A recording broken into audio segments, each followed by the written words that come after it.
A very good morning and welcome to the DGAP Geopolitical Morning Briefing. My name is Guntram Wolff and I'm the Director of the German Council on Foreign Relations, and I'm very pleased to host today a debate on Israel in Gaza, the military situation, economic implications, and political reactions. We have an all-star lineup today. We will speak with Anthony King. He's a professor of war studies and the director of the Strategy and Security Institute at the University of Exeter. Our second speaker will be Andreas Goldthau. He's the director of the Willy Brandt School of Public Policy at the University of Erfurt, and he's also an associate fellow with the German Council. And last but not least, Nathalie Tocci, director of the Istituto di Affari Internazionali in Rome, will speak about the political situation. Now, this week, we will look at the war in the Middle East as the fighting continues and the humanitarian concerns grow. We will assess the military situation, the political reactions, and the economic implications.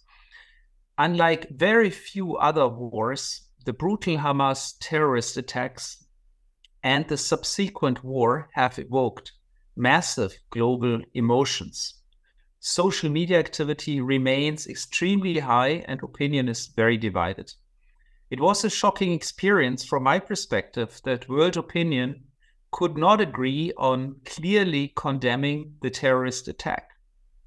But global opinion is also increasingly critical of Israel's actions. And just to give you one example, Omar Bartov, a professor of the Holocaust and Genocide Studies at Brown University, writes in the New York Times of the genocidal intent on the part of Israel in this war. And he cites leading figures of the Israel government referring to human animals and the necessity to create a severe humanitarian crisis in Gaza as a necessary means to achieving the goals of Israel. At the same time, of course, Israel has the right to self-defense against future barbaric terrorist acts. The question is, what is the best way of doing so? And President Biden has now publicly declared that the occupation of the Gaza is a mistake, but he also emphasized that the war will last as long as Hamas keeps the capacity to murder. The UN Security Council has just yesterday, after having been very long divided, actually adopted a resolution in which it calls for a humanitarian pause, but Israel refuses to do so. At the same time, we have actually very limited information from reliable sources on what is actually happening on the ground. We know that large parts of the Gaza Strip have been turned into rubbles, but we know actually quite little about the actual fighting, the urban warfare situation, and the prospects of this war. And Professor King will start this morning briefing really giving us his insights as an expert of urban warfare on the military situation on the ground, which I think is really the most important to understand what is really happening on the ground. Following him, Andreas Goldthau will talk about the situation in particular in the energy markets. And that's not just sort of Israel and Gaza and Hamas. It's, of course, the wider region that is in political turmoil and where consequences could be significant. And last but not least, Nathalie Tocci will give, in particular, the EU roles, will shed light on the EU role. And Nathalie has been, of course, as we know, quite critical of the first reactions of the European Union to the unfolding drama. And of course, last but not least, we do want to hear from you. We do want to hear your questions and remarks. So please do prepare them and do not hesitate to raise your hands. It's always more interesting to have it interactive, to have you here in the room. But of course, you can also ask your questions in the chat. And I look very much forward to this debate today. and want to give the floor first to Anthony King. Anthony, thanks so much for joining us. It's 7:30 in the UK. Thanks for getting up so early. It's a complete pleasure, and it's a real honor and pleasure to be here.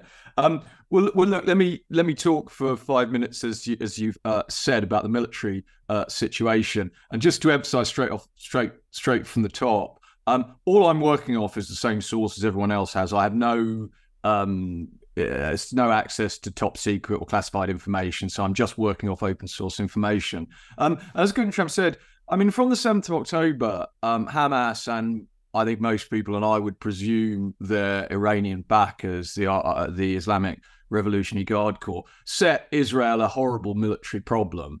Essentially, it had to respond, and it had to respond militarily to the atrocity of the 7th of October, and no state would have abjured that response. But any military response was likely to be deeply problematic internationally and politically. So the military options, I think, for Israel were never that attractive. What have they decided to do? Well, it's worth looking at numbers, I think, first. So the IDF is a force of about 170,000 active regular service members, majority conscripts, and with the reserve element, which has been called up, it expands to a force of about 500,000 soldiers. So it's a very large force, especially by contemporary European standards. But in fact, for Gaza, it is not a very large force. So the Israeli forces are still absolutely committed to the West Bank. You know, whatever the politics of that we might debate about, but it's committed there. It's very significantly committed to the north, where it fears Hezbollah might intervene. Hezbollah, there is significant levels of rocketing up there. So what is the force that they have to operate in Gaza? Well, my estimate would be maximum about 100,000. But the combat force that's going into Gaza and is in Gaza at the moment is much, much smaller, about 20,000. Now, this is significant in terms of the military options and explains, I think, some of the things that have gone on, because it's quite a small force to clear even the northern part of Gaza. That is a relatively small force, and especially since they're opposing a large Hamas element. Estimates between 20 to 40,000. The Financial Times, London Financial Times, estimated there are 40,000 Hamas fighters. I'm skeptical about that number, but it's a large number of fighters. So it's a very difficult urban clearance problem. I mean, what they seem to want to do is isolate the northern part of Gaza, Gaza City, and probably it looks like, which is very ambitious, to clear the entire city. I thought they would go for a series of more discreet, targeted assaults and clears, but they seem to want to surround the inner part of Gaza City and potentially clear the whole city. So it's an extremely demanding operation, and I think as a result of that explains the very heavy use of air power and artillery firepower, which has led to so much collateral damage and will lead to more, and so many civilian casualties. I'm slightly skeptical about some of the numbers that are coming out about civilian casualties, but absolutely confident civilian deaths runs in their thousands. I'm confident of that. So what is happening in terms of the fighting itself? Well, again, from open source, in Mosul, which is a very useful comparison, ISIS defended Mosul from very prepared, strong points, fortified positions right throughout the city. And the fighting was really bitter throughout the whole 9-month battle, because essentially ISIS defended every building, every street, every block from fortified positions. Hamas seemed to have adopted a completely different strategy, which is related to their sort of the politics of the group. And you can see this, I think, really closely in the Al-Shifa hospital. So instead of creating a military kind of carapace, a fortified defensive position, which is separate from the civilian population, the Hamas seem to have absolutely integrated into the civilian infrastructure, and small bands of relatively lightly armed Hamas fighters seem to be integrated into civilian infrastructure, civilian population, which means that we're getting the kind of fighting we are, which is lots of contacts between Israeli forces they advance, special forces they take, for instance, Al-Shifa Hospital, but not dedicated siege-like battles and conditions that you saw in Mosul. But because Israel are operating, using heavy firepower, there's lots of collateral damage against the buildings. So the question, I'll stop with this final question. The question is, are Israel going to go right into the heart of Gaza City? It seems likely. Are Hamas going to stick to the military strategy they have of light bands of fighters integrated into the civilian population and infrastructure, or are they going to go for a prepared fortified defense? This is a dilemma. If they go prepared fortified defense, it's going to be really hard for Israel, but if Israel win, they will destroy Hamas militarily at terrible civilian cost. If Hamas continue to fight as they have, Israel will get into Gaza City more easily, but Hamas will not be destroyed militarily. So essentially, the options for the military outcome for Israel, I think, is not very optimistic. And I will stop there. Well, thanks so much, Anthony, and please do allow me to ask a subsequent question, because of course the whole story around the Al-Shifa hospital is been very much in the media now, and I think you kind of hinted at the difficulty that Israel, of course, has. I mean, so on the one hand, in the run-up to this whole war, there was lots of information spread by Israel that Al-Shifa hospital supposedly is the military command center of Hamas, with underground tunnel systems, and you haven't talked about the tunnels at all. Underground tunnel systems, the command and control system there, and now the evidence that seems to emerge from the Israeli forces what they publicly disclose is, as you say, it's a sort of a few bags with a few hand rifles and not much more in terms of a sort of actual military force, which would be understandable if, as you say, Hamas strategy is to basically fuse and become part of the whole civilian population, right? And so I'm trying sort of to understand. I mean, what is the target here, right? I mean, is the target at the end of the day, almost the entire civilian population, because the Hamas forces are so integrated into them that it's impossible to separate? Or, I mean, how do we think about this, and in particular about the hospital situation? Sure. Well, thanks for that. Thanks for that, Guntram. So my own take on this is, I'm completely convinced the Israelis are right, that Hamas has systematically used the hospitals and as command posts and other civilian infrastructures, probably mosques and various other bits of critical infrastructure that is sensitive and is on lists of difficult to target and potentially illegal to target. I'm absolutely convinced. I'm convinced of that. It's totally in line with Hamas's strategy. I agree that the Israelis did not find particularly that much, but what was interesting to me was not the weapons, but the laptops. And I think I think that there is a network of command and control centers, armories, barracks, garrisons below the ground. And I'm sure that, and as I say, with Al-Shifa, I'm confident that they're right. So what does this mean? No, I don't think in any way. I accept that there's been some highly polemical statements from elements of the Netanyahu government.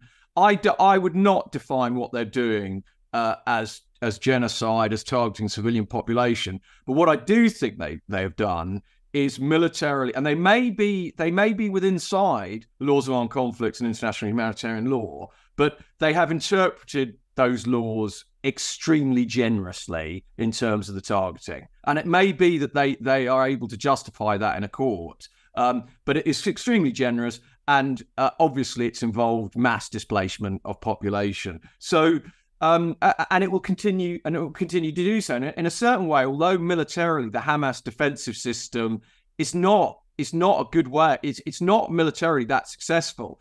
In ISIS, creating these urbanized fortresses was a much more challenging military operation. But by integrating, as they have, so seamlessly with the civilian population, to the point that are they using civilians as human shields?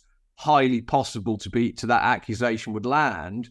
The trouble is that on the political, legal, ethical, international, reputational side, Israel is getting damaged every successful military operation. So let's take this. Al-Shifa Hospital is a really successful military operation. Special forces have gone in. They've cleared out what they wanted. They haven't killed that many civilians. Yes. But in the informational domain, even though the Israeli information domain has become very sophisticated, the audience, the regional and international audience, is skeptical. And so Hamas's military strategy is odd, but it may have a very good political output.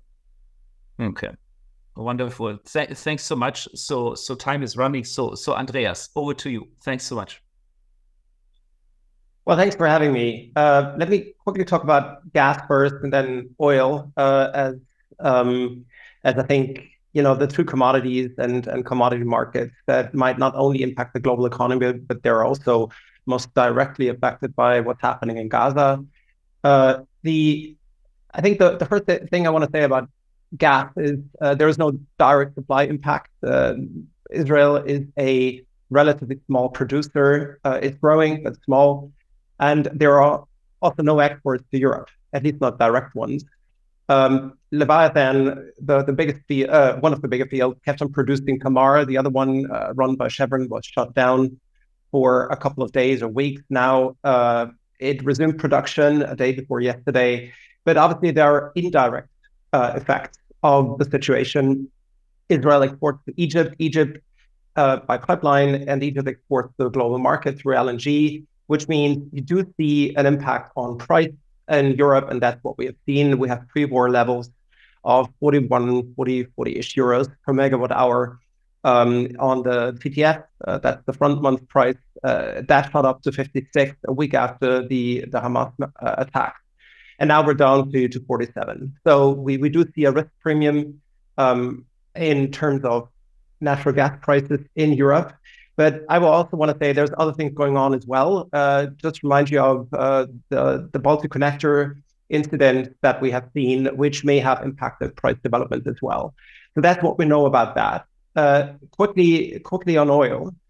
I think this is probably the more important thing to watch when it comes to the global economy, but also the European economy.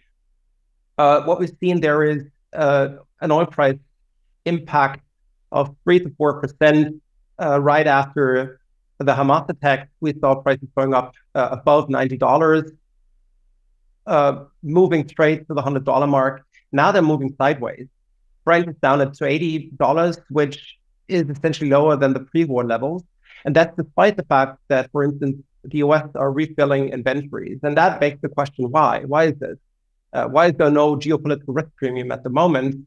There's a couple of reasons for this. One is US production is up to monthly record levels at the moment.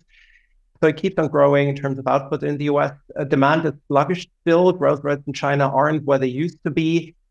We just got news out of the US that to the fact that gasoline demand will go down in 2024, probably structurally thanks to EVs becoming more important. And most importantly, obviously, there is no supply disruption, or there's no disruption to the supply balance so far. There's no barrels taken off the market, and that means markets are calm. But I would say let's not bet on this staying as it is. And the one obvious,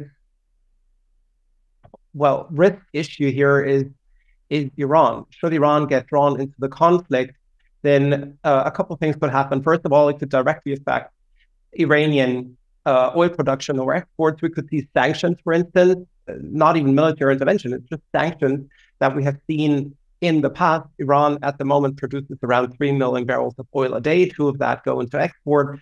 And that means if you start impacting those exports, you take 2% of the global market off the global market, that means you will have a price impact, and the price impact is significant. Just remind everyone, Iran came up from 250,000 barrels to now 3 million over the last year, once the sanctions were partially removed and at least eased. And so that could be a reverse. We could also see other things happening. Everyone's talking about the Strait of Hormuz, and for a reason. It's a bottleneck, it's a choke point. We could see tightening of the situation there. In the past couple of weeks, we already saw incidents where smaller boats were nearing tankers trying to go through the strait, which is home to 20% of global oil trade, of global seaborne oil trade. And that this is a signaling game, right? And that could intensify and essentially not necessarily take a lot of supplies off the market, but increase prices. But a third thing that we could also see, and that's something that I don't want to put likelihood on things or probabilities, but something that I find more probable and plausible when it comes to Iranian action. We could see things happening again that we saw a couple of years ago. For instance, a missile attack on a Saudi facility, which 4 years ago took down around half of Saudi oil production. And the Saudis, that was only temporary, but we did see what could happen if the Saudis pumping around 9.5 million barrels of oil a day are partially taken off the market. It doesn't look good. Final point, historically, obviously, and that's the reason why I'm stressing all of this, every oil price hike has seen a global recession following. And with that, obviously, a whole bunch of knock-on effects will come along. That's inflation. Inflation is down at the moment, but should it climb up again because of high oil prices, that also means interest rates will have to go up. That will dampen the economy, and that will be followed by some of the economic contraction that we have seen in the past as well. I would also not bet on oil prices moving sideways going forward, simply because markets are calm at the moment. We do see risks of a price hike, and markets got it quite wrong in the past already and did not price in geopolitical risk to the extent that they should have. So I would not necessarily bet on the prices being where they are at the moment. Thank you. I stop here.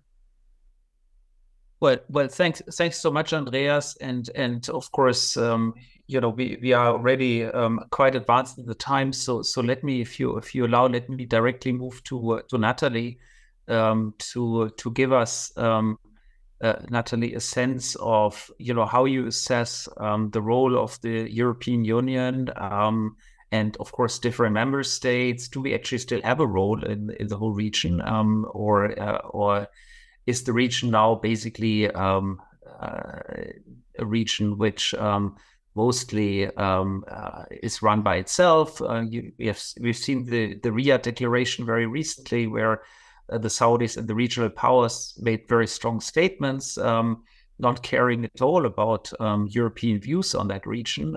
And of course, the US is still very present. But what's your assessment of the situation, and in particular the role of the European Union? Well, thank you, Guntram. And indeed, as you had mentioned at the outset, I have been extremely critical of the European position so far. Firstly, because, and let me just make three points. I mean, firstly, for the obvious reason, which is, in a sense, the mother of all ills in European foreign policy. We have been divided. I'm not going to spend a lot of time on this because it's fairly obvious, but one only needs to look at the vote at the UN General Assembly a couple of weeks ago to basically see that division in full light. I think what is interesting about that division is the fact that it essentially reveals something that has been developing over the years. Which is basically the fact that the consensus that had been building, especially and had consolidated, in between the late 1990s and the early 2000s, which was not only, the slogan of the two-state solution, but it was really getting into, a fair amount of detail as to what that two-state solution actually meant. 67 borders, East Jerusalem as a capital, security for Israel, blah, blah, blah, blah. So it was, specifying what we actually meant by a two-state solution. That consensus has actually been fraying over the years, where basically you have a number of member states that have been increasingly tilting towards Israel, and of course Israel itself, that has had governments that have increasingly explicitly rejected the goal of the two-state solution. So those divisions had actually, they didn't emerge on the 7th of October. They had been bubbling away under the surface, and we had not been confronting those divisions, concealing behind, much like the United States and indeed Israel itself, concealing behind the fact that perhaps we could avoid talking about the Palestinian question, right?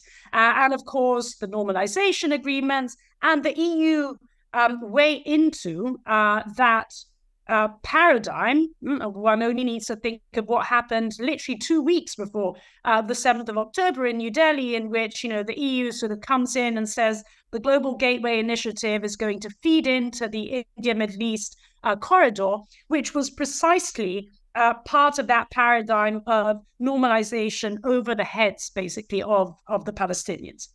And it was, I think, a way, as I said, for Europeans not to confront divisions that had been emerging over the years. Now, why is it that, so that's sort of point number one. Point number two, why is it that I think the position, divided as it is, that we have had over the last month and a bit has been extremely problematic? 3 points there. The first is fairly obvious. Not particularly principled, but hey, we have taken unprincipled positions in the past. So I'm not going to go into that point too much. In a sense, sadly, tragically, perhaps nothing particularly new. What I think is more new and certainly more surprising is another 2 points. One is the fact that not only is it unprincipled, but it's also against our interests. We no longer live in a world in which we can ignore the way in which the rest of the world looks at things.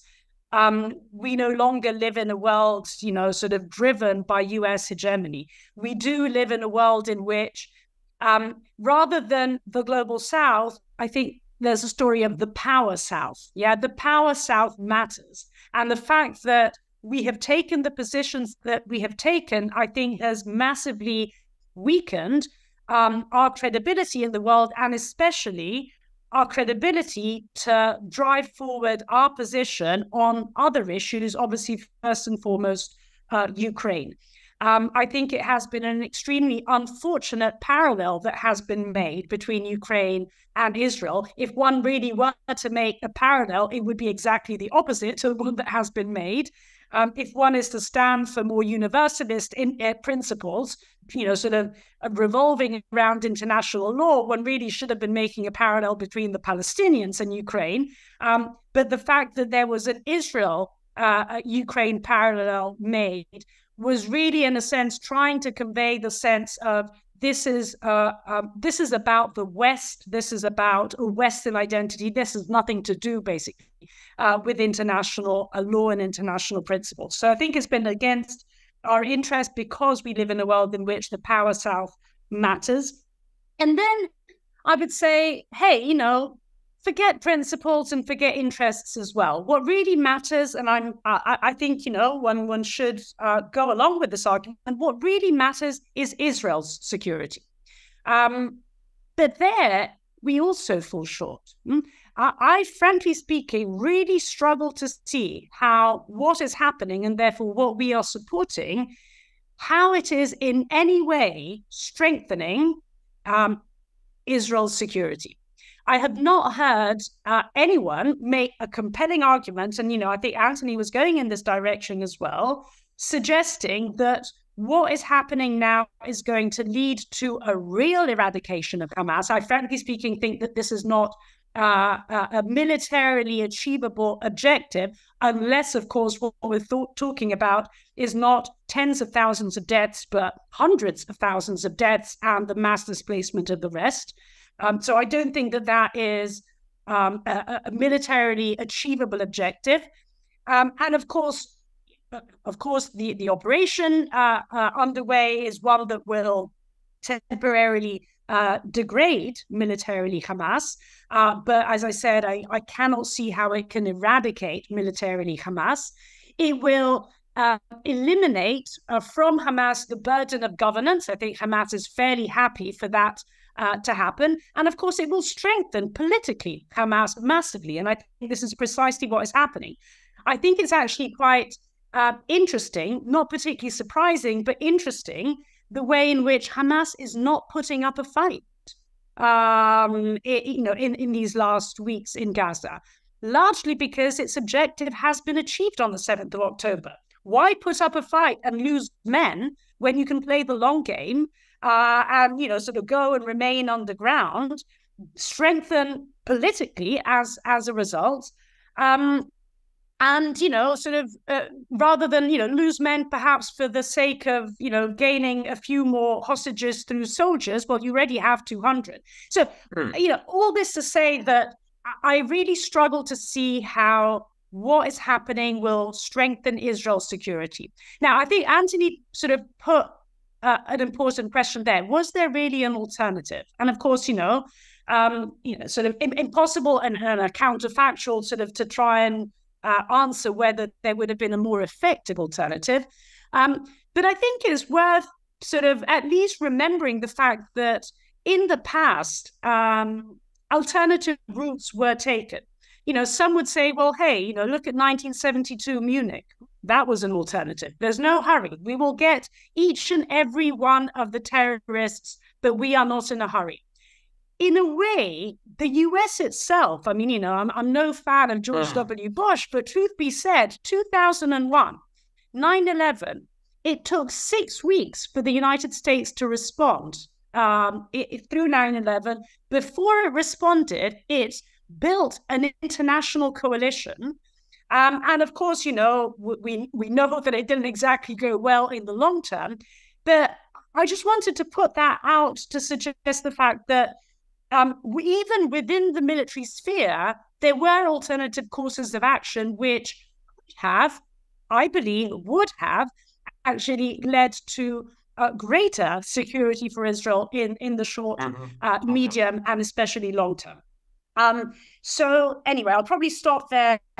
Other things that I wanted to say, but I'll perhaps bring them up in questions. So thank you so much, Nathalie. This was also this question of indeed the military success of that strategy of Israel at the moment is, it seems to me, a very important and very central question. And I do want to get Anthony King's reply to that. But I do want to bring in some questions from the audience. And, there is a question from Georg Bungarden who goes in the same, I would say, goes in the same direction. And I mean, basically, let me just very quickly read it. I mean, so he's saying, when you speak of Hamas seamlessly integrated into the civilian population, how much does this depend on the majority of the civilian population identifying themselves with Hamas? And I think more importantly, his second question is, Israel's reputation will be damaged, but what matters here is, I mean, that's a Western problem. What matters to Israel is, of course, the reputation in the Arab world, namely the reputation that Israel is strong, and Israel needs the support from the US and Europe. He continues to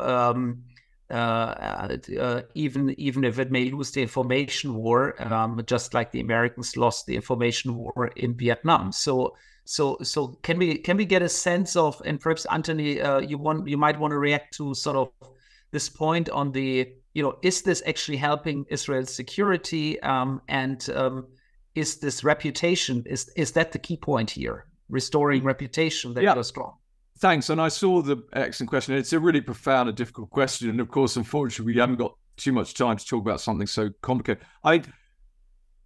What is my answer? Does this operation, help Israeli long-term security? Nathalie is kind of raised this issue. No, is my answer. I don't see how and this is where, we start to reach for Shakespeare, not for Kissinger, that Hamas set Israel a horrible, a tragic strategic problem, i.e., whatever it heroically did, it's actually undermining itself even in justified actions. And as I say, I think militarily, it sounds like a clear political goal: military destruction of Hamas. The coalition succeeded against ISIS in very particular political circumstances when nobody supported ISIS internationally. Indeed, everybody loathed and detested them and wanted their annihilation. And the US-Iraqi coalition was just the instrument to do it. But this is a completely different situation. So I just don't see how even a successful operation for the next, and this is going to be 2 months, 3 months, we don't even, however, I don't see how it secures the security of Israel. And the point about the information, it's not just information war. Know what is happening. Where is the Battle of Gaza actually taking place? Well, it's taking place in Gaza City, but actually it also took place outside the Cenotaph in London. There's reverberations which have real political effects for Western powers in what they can support. Now, I don't know where I am even on some of the operations and the issues, but the point is, I think they've got a strategic conundrum, which their actions can't solve, I don't think. But here's the tragic thing: I think they had to take action. Now, whether they've gone for a Nathalie, longer term, more precise operation, but it's hard, isn't it? You have 1,200, 1,400 people, 1,200 people killed, 200 hostage. It's hard not to react when the terrorist organization is on your border. So these are brilliant questions. They're very difficult. We move into deep water quite quickly. Well, thanks so much. And indeed, that's what we want to do here. Go beyond the daily news and ask the difficult questions. And of course, I'm really grateful to you to also acknowledge that some of these questions don't have good answers. And I think that's very important that we acknowledge that also in this very difficult situation. I do want to read a few more questions and also bring in Philipp Hirsemenzel on the screen. So Piotr Galek is asking, could we elaborate a bit on the question, what will happen the day after? Which scenarios are most likely? What role could the Palestinian Authority have in the future? What about other actors like Arab countries and the United Nations? Peter Gottwald is asking, and I'm reading always three questions, and perhaps you can sort of take note and choose who wants to answer which one. So Peter Gottwald is asking the question, well, if there are several tens of thousands of Hamas fighters in Gaza, are they not cut off from supplies and means of communication? Doesn't that increase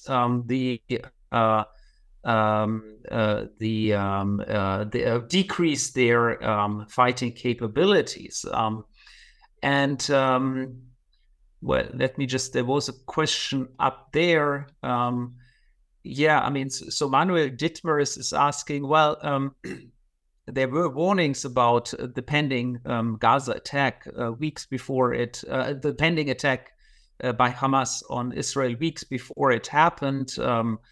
I'm not sure whether that source is a reliable one, but basically the question is why wasn't that captured and why wasn't it at all in the news, and why didn't Israel know it before it actually happens? And then finally there was a question on the tunnel system and the funding behind it. Perhaps someone wants to take that question.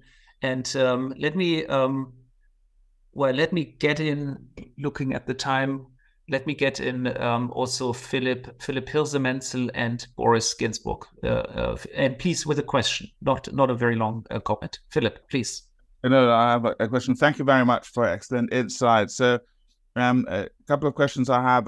Can Hamas really win this game in a way, or in another way? I guess this goes to Anthony.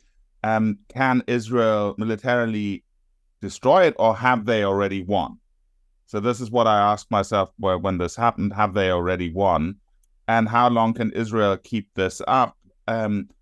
If you look at past conflicts, then there seems to have been a limit. I'm being extremely cynical here, forgive me, of a factor of 10. So if that will be roughly 20,000 Palestinian casualties. We're now at 10,000 roughly. And another military question, we talk a lot about this tunnel system. What I just don't understand is we have this enormous advance in drones. Why can you not just fly these drones underground? What's the problem there?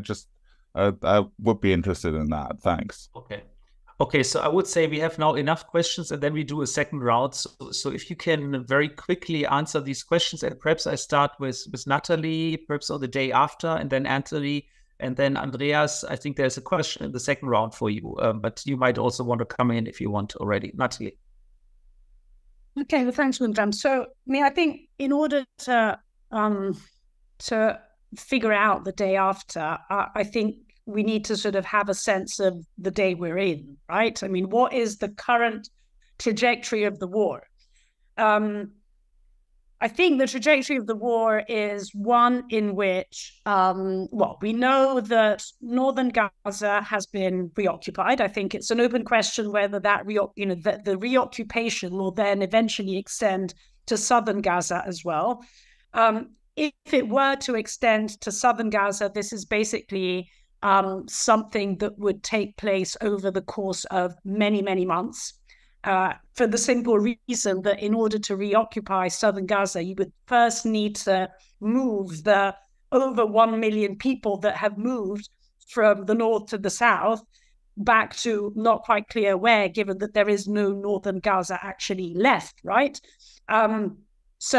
At the moment, I think the reoccupation of the entire strip is in a scenario which I hope I'm right, but I don't think is likely, which is basically almost genocidal. I mean, there's no other way of putting it. I don't think that that's the trajectory that we're on. So I think at the moment, we're in a trajectory of the reoccupation of northern Gaza and southern Gaza,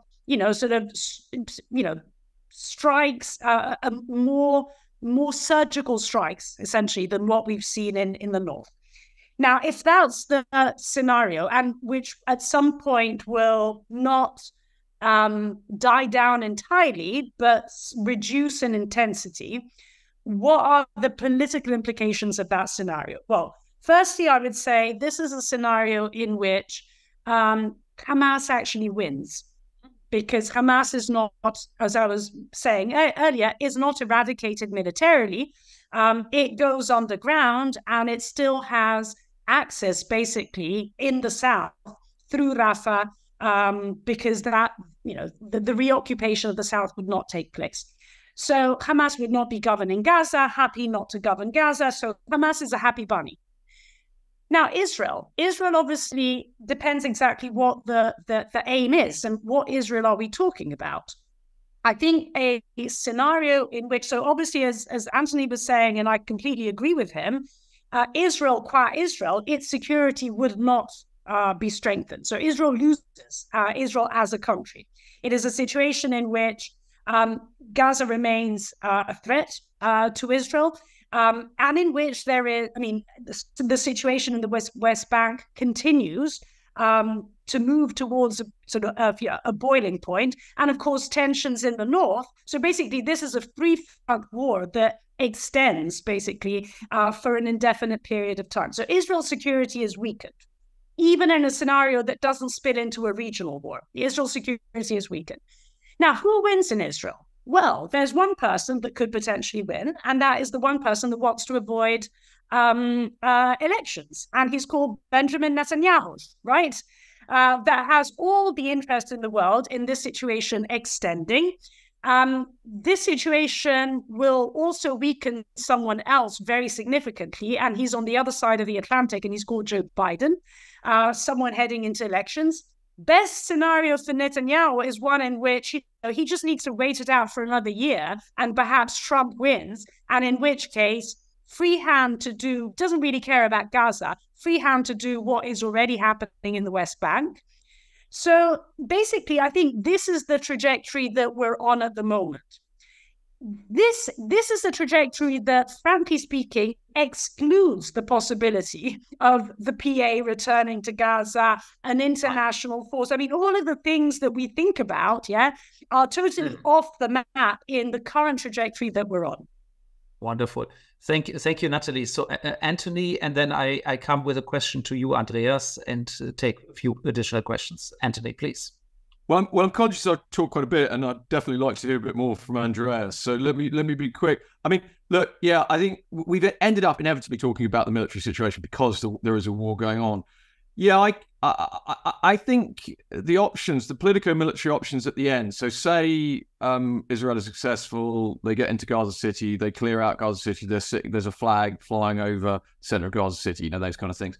I don't see where that gets them. It gets them to Iraq 2004, where you cleared out a supposed military enemy, and then the problem starts. That you've got to, and I don't think they've got a force. The occupation force would have to be absolutely huge.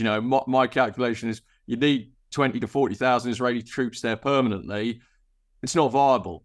Second point on the tunnels. Yeah, I mean, look, this is my rather horrible view of urban warfare.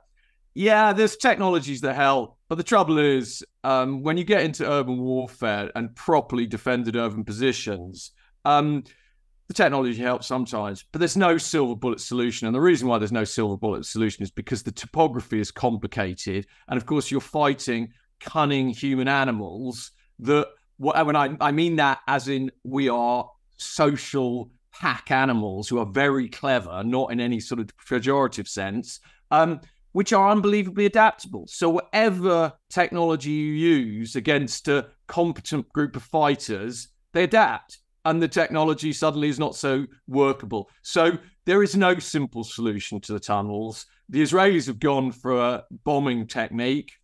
It's effective in a military sense, but the costs are terrible. I'll leave it to Andreas now. Thanks for the lovely questions.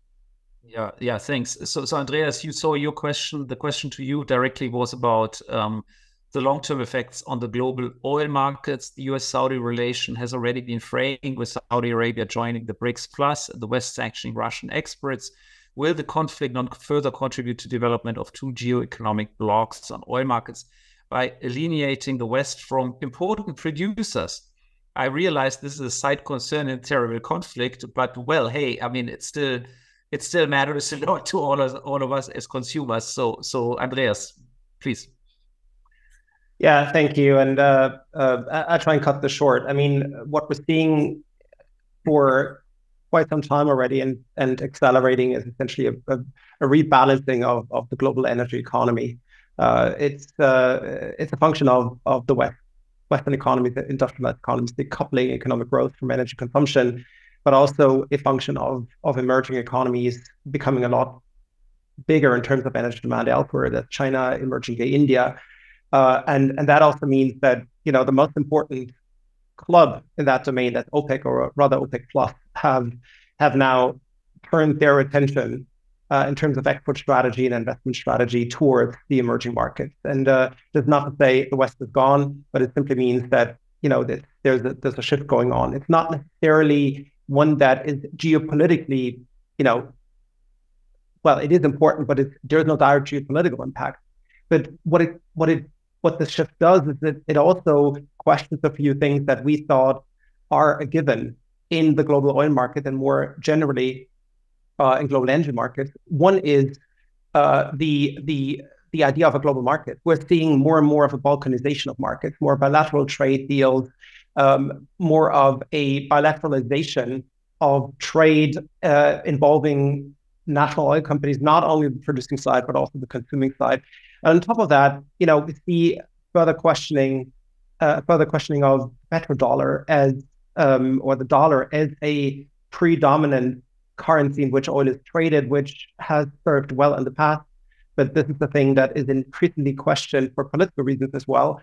And that leads to further balkanization of the market. None of this is good news, by the way, because it decreases transparency in markets, might lead to situations in which geopolitical events further increase uncertainty and then lead to price hikes, which otherwise you wouldn't have seen. So I think coming back to the current situation and what we're discussing here today, I mean, this is precisely the kinds of events which might impact markets going forward in a deeper way, more profound way than we have seen in the past. Wonderful. So let me take in the two raised hands, Boris Ginsburg and Ben Tallis from DGAP. So please, with short questions, and then I will read one more question, and then each of you has a sort of 1 minute to answer. Boris, please. My name is Boris Ginsburg. I'm a doctoral researcher at the Institute for East European Studies in Berlin. Professor King, I have a question for you. How would you describe the mood of the British society towards the unwillingness of Jeremy Corbyn to call the Hamas a terrorist organization? And do you think that David Cameron, as a new foreign secretary, would have any different approach towards the current crisis? And last thing, towards Ms. Tocci, you talked about the alternative responses to the terrorist attack of October 7th. Well, you also said that, for example, Munich 72 would be an example or an alternative option. Well, I would say I wouldn't agree with you, because Operation Bayonet was directed towards terrorists that were dispersed all over the world, whereas the current conflict was conducted by the Al-Qassam brigades and Al-Quds brigades, which are located in the Gaza Strip. So please tell me, how couldn't you go into Gaza to defeat these people? The leadership of Hamas, for example, Ismail Haniyeh and Mashal, yeah, they are dispersed. They are in Qatar, in Lebanon, in Turkey, and I'm quite sure that they will be hunted down, like after Munich 72. However, how couldn't you go into Gaza to fight the military wing of this organization? And last thing to Mr. Guntram Wolff, at the introduction, you talked again about the quote of Defense Minister Gallant, where he said that, where he described the people as human animals. Well, I think it's not acceptable, yes, but let's be a little bit cautious here, because it was 2 days after the attack and the emotions were very high. So maybe we shouldn't pay too much attention to this comment. Thank you. Yeah. Thank you very much. And indeed, I was quoting the New York Times article that was using these references. So Ben, and then let me read one or two more questions. Ben, please. Thanks very much indeed, Guntram, and good morning, everyone. Nathalie, hello. A question to you. If I understood correctly what you were saying, you were making a version of the argument that's doing the rounds about the West's position on Israel-Gaza potentially undermining support for Ukraine amidst the global South, or as you call it, the power South. To what extent has the global South actually supported Ukraine? To what extent do they support Taiwan? And if it's the power South, shouldn't they be trying to woo us? Okay, very good question. Thank you. So let me read very quickly two more comments from the side. So Angela Merkel is talking, and I'm summarizing this, is basically talking about the Northern Ireland and in the end the civil society, and how civil society is changing the conflict on the ground. And some of the people attacked and taken by Hamas were actually involved in cooperative projects with Palestinians. Isn't that a ray of hope, so to speak? And then there is Stephen Pope asking, what impact does the statement from President Erdogan of Turkey have for NATO and the larger geopolitical picture? As we know, Mr. Erdogan is visiting Berlin these days, so this is, of course, a very important question also. And Judy Dempsey is asking, what about Gaza the day after? What about Gaza under an international protectorate? As for PA returning to Gaza, PA is completely discredited. Keep an eye on West Bank. And isn't the day after about recognizing Israel's right to exist by its neighbors? Last point, Jews in Germany, Jewish life is now seriously threatened as if they were responsible for Gaza. So the domestic German situation is, of course, very important. It is totally unacceptable that in Germany we are now again seeing a rise of anti-Semitism and attacks on synagogues, and that is clearly completely unacceptable. If I can make that point very clear here, and I'm afraid. So perhaps the last question is on Russia and Russia's relation with Hamas.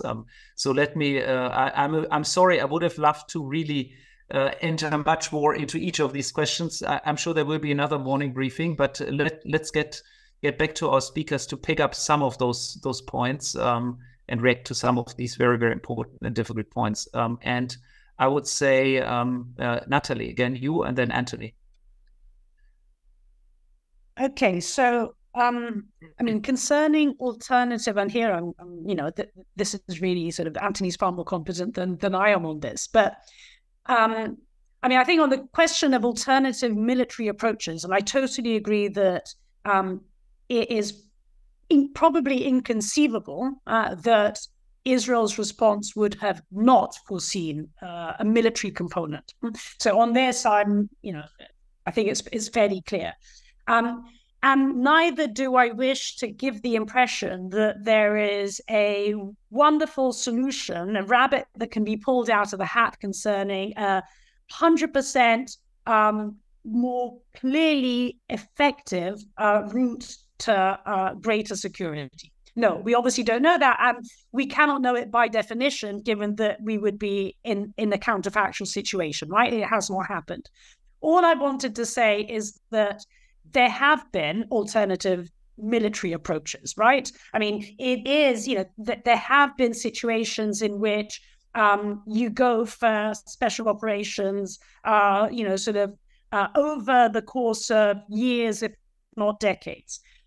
There has been the US's 9/11 approach, which has been you first wait, you first build an international coalition, you retain international legitimacy in that way, and then you go in militarily. Israel itself, at the beginning, it wasn't clear whether it was going to go for a total reoccupation, whether it was going to go for surgical strikes, whether it was therefore going to repeat, in a sense, Kass-led or 2014, in a sense, on steroids, right? Or it was going to go for something different. So there were alternative paths out there. We cannot know whether they would have been necessarily more effective, but I think that we can say that the trajectory that we are on, I personally cannot see how it will increase Israel's security. I think that's as far probably as we can go. On Ben's question concerning Ukraine and Israel. So firstly, let me say, the reason why I think that the parallel that we ourselves made was kind of shooting ourselves in the foot was precisely because it undermined the whole argument that we've been making about Ukraine, which is about, we're against occupation, we're for international law and all the rest of it. So in a sense, the parallel that should have been made, and it would have been extremely difficult to make this, is let's assume Russia's occupation of Ukraine goes ahead for the next 56 years. And in 56 years' time, there is a massive Ukrainian terrorist attack on Russia, killing 1,400 Russian civilians. We would have condemned it. Of course we would have condemned it, right? The point is that we automatically made a completely different parallel in a way which I think undermined the principal reasons, basically, why we hold the position that we hold on Ukraine. Now, you then rightly say, well, so what, right? The power South, the global South, they haven't exactly been following us on Ukraine anyway. Well, I think it's worth making a distinction here, to be honest. There is a difference between being in a tiny minority at the UN General Assembly as opposed to being in 141 strong majority. Now, it's true that most of those 141 states are not prepared to pay a price for the respect for international law. So they're not prepared to sanction, they're not prepared to support Ukraine. Absolutely true. But we were with the majority, right? What we have done now not only has flipped us into a minority, but it has strengthened all the whataboutism that were there right at the beginning of the Ukraine war. What about Iraq? What about Yemen? What about Syria, right? Now, this whataboutism is kind of bang in everyone's faces, right? So I think it has fundamentally undermined our position, which, as I said, I think in a world in which what the rest of the world will increasingly count is a problem. Okay, thank you, Nathalie. But of course, if I may, I do want to emphasize that, and I think we have also made that clear here, that Israel has a right to self-defense, and you know, we can debate whether the way they are doing it is actually improving their security. But I think the principal right to react to such an attack, I mean, should not be put in question. And so I think that the situation is really quite murky at the moment. So Anthony, we are already 2 minutes over time, but you have 1 minute to just say one word. We're going to make this very provincial about the UK. The wonderful question about Cameron. So Corbyn, look, there's a section, an influential section in the British left who totally support Corbyn, and actually, to be honest, let me just say here, I think their position is pretty much indistinguishable at a certain point from anti-Semitism. I think there's a strong anti-Semitic streak in it. But overwhelmingly, Corbyn irrelevant politically. Cameron, I mean, Suella Braverman is an interesting casualty of the Battle of Gaza. Can Cameron come in and change things? The UK's position on Gaza morphs onto the US. I don't see any change. I think Cameron's political capital is low. I don't see any change or any particular influence that he can exert. Tony Blair, I think, maybe more significant on the international stage. So thank you for the question. Okay, thank you so much. And, you know, I do want to thank our very, very active audience. I know that we couldn't really do justice to all the questions and all the complexity of the questions, but I do think it was a very, very rich debate. And I do want to thank all three of our speakers, Andreas Goldthau, Nathalie Tocci, and Anthony King. It was really a very, very informative morning briefing. Thanks so much. And until next week, bye-bye. Thanks so much.